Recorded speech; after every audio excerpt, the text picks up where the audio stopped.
In this video, we are comparing the Autel Nano Plus with DJI's Mini 3 Pro. We took these drones out on a variety of different robust tests that we will share with you today to help you determine which one is best for you.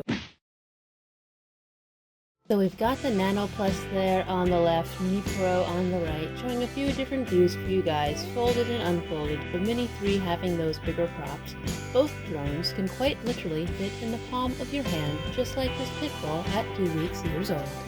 Weighing in at 249 grams, they both make the sub 250 gram mark, meaning in many cases they are less regulated.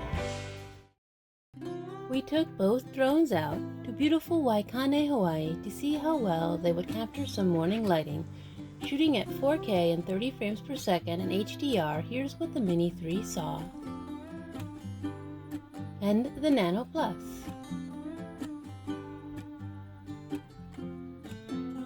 And here are the mountains side by side for comparison. As well as those clouds, the Nano does seem to capture the clouds more vibrantly. If we digitally scale these up, the Nano seems to have a sharper look, whereas the Mini 3 has a smoother, softer look. We also did some low light shooting. Here's what the Mini 3 captured, and the Nano Plus. Side by side, the Mini 3 Pro footage does look a bit more vibrant, but the Nano Plus is really picking up some more of those low light portions to the side of the road where the Mini 3 isn't picking up as much. Looking at the specifications, the Nano records at up to 30 frames per second at 4K, and if you want 60 frames per second, you can get that at 1080p. The Mini 3 goes up to 60 frames per second and will even do 120 frames per second at 1080p. This may be important to you if you would like to capture that slow motion effect. Keep in mind the HDR drops off once you are above 30 frames per second. Looking at the rest of the camera specifications for each drone, both numbers are relatively similar. However, one thing stood out during one of our later tests, which we'll point out, and that is the focus range on the Nano, which is capable of focusing at a distance of half a meter versus 1 meter for the Mini 3. So, tracking may have been one of the more fun parts to film, simply because to have a drone track you running is a bit like playing tag with a pet pterodactyl. A vegetarian one anyways. And with the Mini 3, the only way we could lose it would be to play an evil trick on it, which we'll get to in just a little bit. Autel Nano Plus now features its functional, long-awaited tracking option. So it was also hard to lose, but it could always follow me in a jog.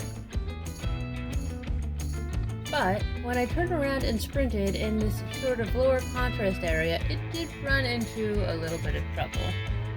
With all the improvements Autel is making, I would not be surprised if the tracking gets improved in the near future. However, as of now, the Mini 3 Pro was harder to lose. Now here is Jim playing the evil duck and dive trick on the Mini 3, which is a bit unfair, but we're only mentioning it here because we may have found a bug that occurs when the Mini 3 Pro loses track. That if it loses its target, it suddenly becomes partially brain dead. In both cases of it losing its track, it was no longer able to respond to certain commands like yaw or move in certain directions. The only way we managed to resurrect the brain was to land or hit home and start a new flight. If anyone out there with the Mini 3 Pro has insight on this, please comment below. If you are enjoying this so far, please subscribe and like this video. Another great way to support the channel is if you choose to buy one of these drones, using the links down below gives us a bonus so we can make more videos like this. Panoramic options are the same in both drones, though their naming may differ a bit. We went ahead and tried each with both drones, and the Mini 3 produced this beautiful spherical view. Now, if you want to view such images as a spherical image, there's a great website that I'll link below for that. And excited to see what the Nano did, we went to find this. What? So, apparently, the Nano just gives you a folder of unprocessed images. Doing some research, I learned that previous versions of Autel software did try to process a final image, but it would freeze up.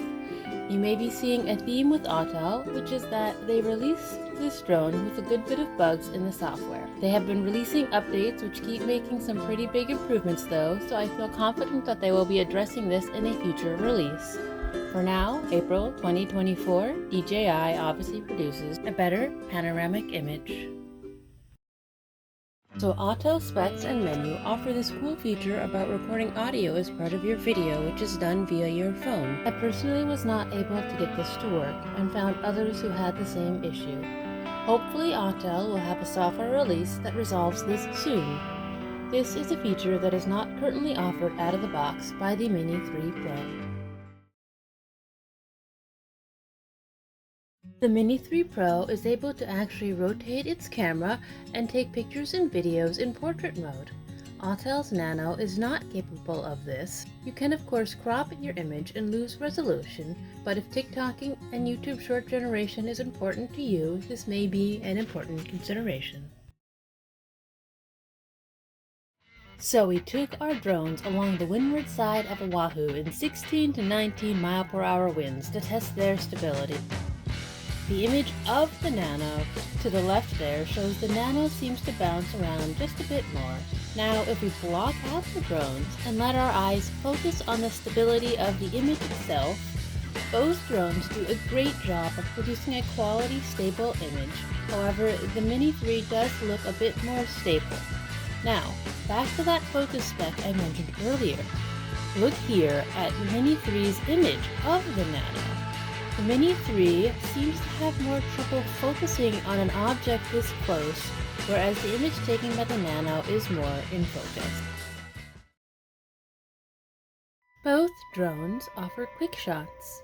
A quick shot is simply a brief shot that showcases the subject and its surroundings in a predefined cinematic way. Both drones have an easy-to-use interface to perform a quick shot, and I will show an example of one for each. Asteroid on the Mini 3 Pro is one of 6 options that DJI offers. Flick on the Nano is one of 4 options that Autel offers.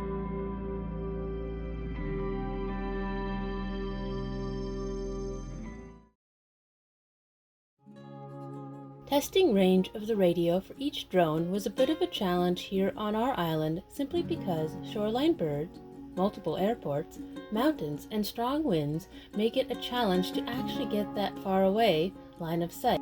We conservatively turned around quite early due to fairly strong winds.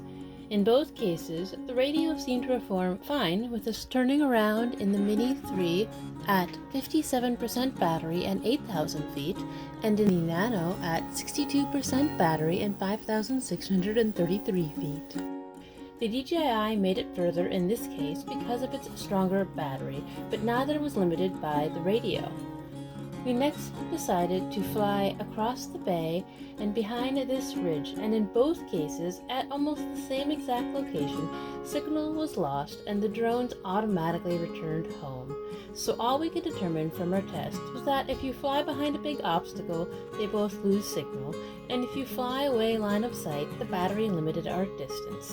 If you live somewhere with less obstacles and wind, you may be able to get further, but this is what we found with our constraints.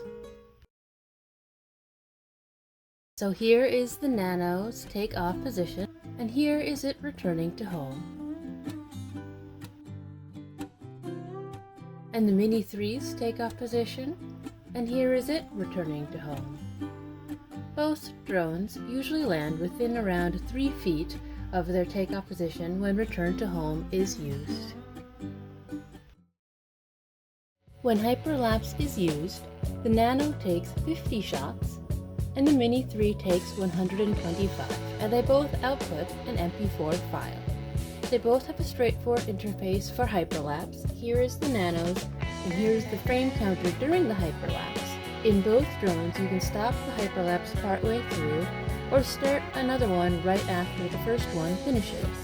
I went ahead and did this with the Nano just because I think 50 shots was a bit fast to watch. so I just sequenced back to back the 3 resulting MP4 files. The Nano Plus battery specs offer 26 to 28 minutes of flight time and no winds, and our test resulted in just over 25 minutes of flight time. The Mini 3 Pro battery specs offer 30 to 34 minutes of flight time for the standard battery, and our test resulted in 32 minutes of flight time. The Mini 3 does have a larger battery option. However, because this battery does weigh more, it does bring the aircraft above that 250-gram mark, so we did not test it in this video. However, this may be something you're interested in. The specs for it claim 47 minutes of flight time. When we did our tests, we forced the drones to keep flying even though the software desperately was prompting us to land. Eventually, the Mini 3's software overrode our input and forced a gentle landing. We did the same thing with the Nano, forcing it to keep flying and... What?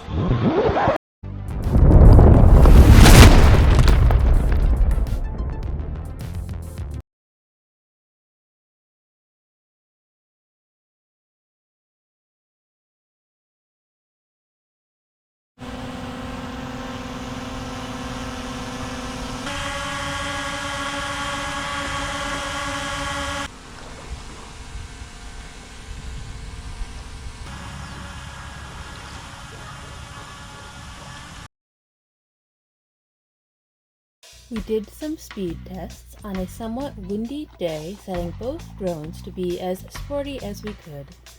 The forward speed of the Mini 3 Pro was slightly faster than the Nano. The Nano was able to climb faster but descended slightly slower, and the Nano rotated almost twice as fast. Overall, the speeds were fairly comparable for both drones, and if your purpose is to take smooth footage, these rotational speeds are both likely much more than you would need. The Gimble Pitch range of the Nano goes from straight down to straight towards the horizon, or -90 degrees to 0 degrees. The Mini 3 is able to go from straight down to 60 degrees above the horizon, or -90 degrees to 60 degrees. Let's take a look at how this looks with some footage.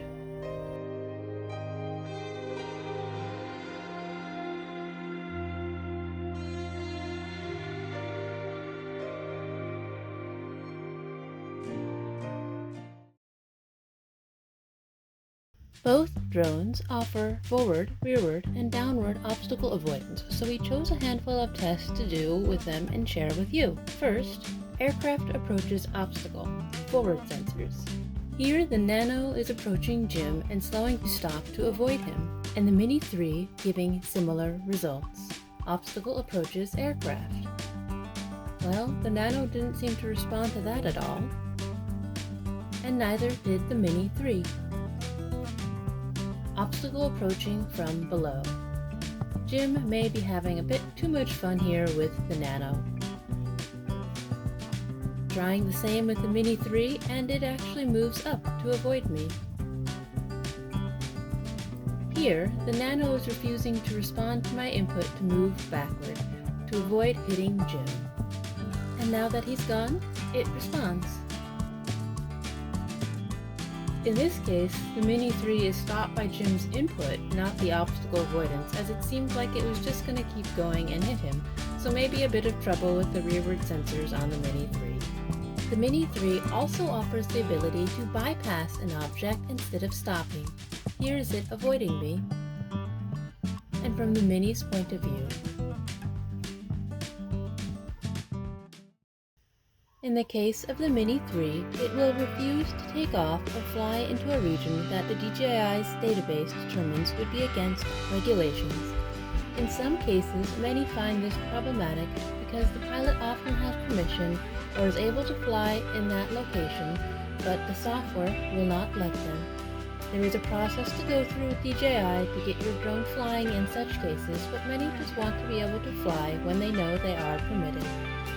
The reason this restriction can be good is that if you are unfamiliar with the rules or do not realize you are in a no-fly zone, it can save you from making a mistake that could be illegal or unsafe.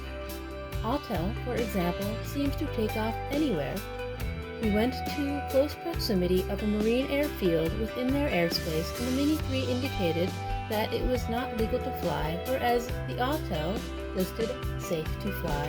Note, we did not take off in this airspace. Additionally, the Mini 3 restricts you from flying above 500 meters, where the Autel allows you to fly up to 800 meters. Regulations, at least in the United States, allow 400 feet AGL. So for example, here in Hawaii, when we fly along a mountain ridge, it's often easy to stay compliant with our regulations, but still be quite high above your starting point. Both drones have radios that offer a pretty nice, smooth operating interface. For the Nano, the radio does require your cell phone as a screen. For the Mini 3, you can choose from a radio with a built-in screen or a radio that uses your cell phone for a screen at a lower price point. The drone with the basics, the radio plus one battery, for the Nano Plus is $679 US versus $599 US for the Mini 3 Pro. But if you include a few more goodies, most importantly 2 additional batteries, the total is $799 for the Nano Plus and $788 for the Mini 3 Pro with the standard batteries, and $848 if you want to purchase 2 of the longer duration batteries.